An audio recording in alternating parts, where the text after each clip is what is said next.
ကိုချစ်သူနဲ့အချစ်ရဲ့အဆင်ပြေခြင်းနဲ့ဘယ်ကနေစားလို့ရမှမလဲမသိဘူးဆိုတဲ့သူတွေအတွက်အလွယ်ကူဆုံးအယိုးရှင်းဆုံးနဲ့ဒီနေ့ကစပြီးချက်ချင်းလုပ်လို့ရတဲ့နည်းလမ်းလေးတစ်ခုကိုကျွန်မပြောပြခြင်းနဲ့အားလုံးမင်္ဂလာပါကျွန်မကတော့အချစ်ရဲ့အိမ်ထောင်ရေးပြဿနာတွေကိုတိုင်ပင်ဆွေးနွေးအဖြေရှာပေးနေတဲ့ Life and Relationship Coach အီမွေဖြစ်ပါတယ်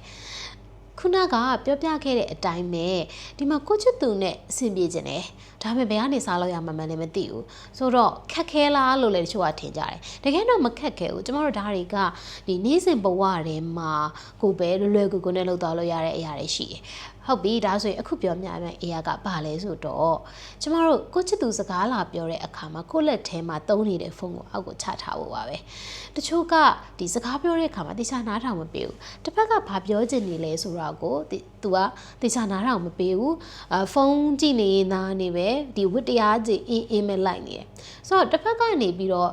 ဘာပြောလိုက်တာကိုသိလားလို့မေးခါမှလည်းမသိဘူးကျမဆိုဒါမျိုးတွေခဏခဏကြုံရတယ်ဆိုတော့ကျမမျိုးသားနဲ့ဆိုလို့ရှိရင်လည်းဒီလိုမျိုးတွေကြုံရတယ်ပေါ့နော်သူကဖုန်းကြည့်နေတယ်ကျမစကားပြောတယ်ပြောတော့ကိုကတော့ပြောနေတာကိုရိုင်းလည်း extrovert ဆိုတော့စကားအရင်ပြောချင်တယ်ပြီးတော့ဒီကိုကြုံတွေ့ရတဲ့နေ့စဉ်ကြုံတွေ့နေရတဲ့ဒီ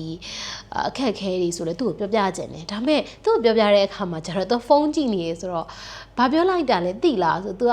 ဘာပြောလိုက်တာလဲပြန်မေးတဲ့အခါမျိုးရှိတယ်အဲ့ခါမျိုးဆိုကျွန်မအရင်စိတ်ဆိုးတော့နားမထောင်ဘူးပေါ့နော်ဒီမှာတော့ကိုကြုံတွေ့နေရတဲ့ပြဿနာတွေကိုပြောပြရတယ်ပေါ့နော်ငါ့ကိုနားထောင်မပေးဘူးပေါ့သူကပေါ့ငါ့ကိုအလေးမထားဘူးပေါ့ဒီလိုမျိုးတွေဖြစ်လာတော့သူ့ကိုလည်းအဲ့လိုပြောတယ်သူကကြလည်း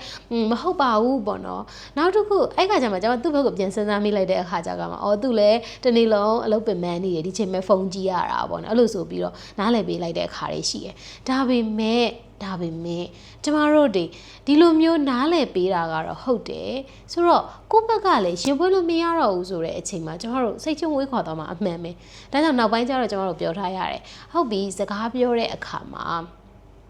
ဒီဖုန်းသူနဲ့အတူတူရှိနေလို့ကိုကရင်ဖွင့်နေဆိုလို့ရှိရင်လည်းပဲကျမကသူ့ကိုပေါ့နော်ဒီဖုန်းသုံးနေတာမျိုးတွေကိုခွင့်မပြုဘူးကိုရိုင်းကလည်းသူပြောရင်တခြားနားထောင်ပေးတယ်နောက်တစ်ခုကဒီကျမတို့ဗီဒီယိုကောတွေပြောတဲ့အခါဆိုလို့ရှိရင်လည်း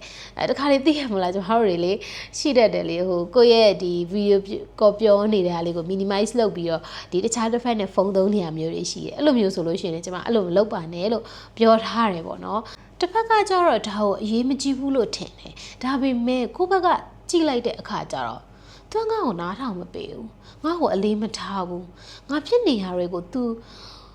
နားမထောင်ခြင်းမူငါကသူ့ကိုရင်မဖွင့်ရဘသူ့ကိုသွားရင်ဖွင့်ရမှာလဲ तू ကငါအတွက်ရင်ဖွင့်ပေါ်ကောင်းတရားမဟုတ်ဘူးအစရှိတဲ့ပြင်အများကြီးဒီကိစ္စတွေအများကြီးတွေးမိသွားတယ်